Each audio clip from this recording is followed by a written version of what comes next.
On verse une larme devant l'arbre que l'on abat. On tue un animal pour notre nourriture. Et c'est pour notre plaisir que le monde est ainsi détruit. L'homme est élevé pour tuer, pour massacrer. Chacun est l'ennemi de l'autre.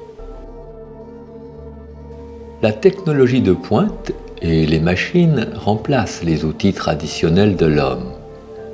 Mais ce n'est pas au moyen des choses assemblées par la pensée que l'on met un terme à la souffrance. L'amour n'est pas le plaisir.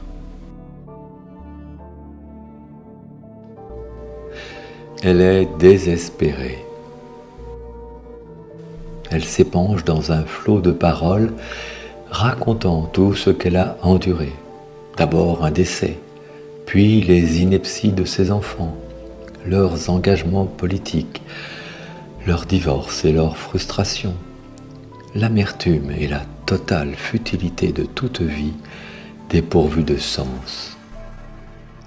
Elle se trouve au seuil de la vieillesse. Dans sa jeunesse, elle s'était contentée de s'amuser, s'intéressant un temps à la politique, puis passant un diplôme d'économie, bref, menant peu ou prou la vie de tout le monde. Son mari vient de mourir, et depuis, elle n'est que souffrance. Au fil de notre entretien, elle retrouve un peu de calme.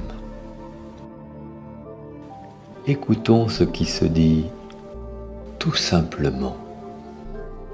Négliger l'étude de soi-même et la beauté qui en découle nourrit et entretient notre souffrance, que renforce tout mouvement de la pensée. Sans tenter de s'en évader, restons présents à ce qui s'exprime là.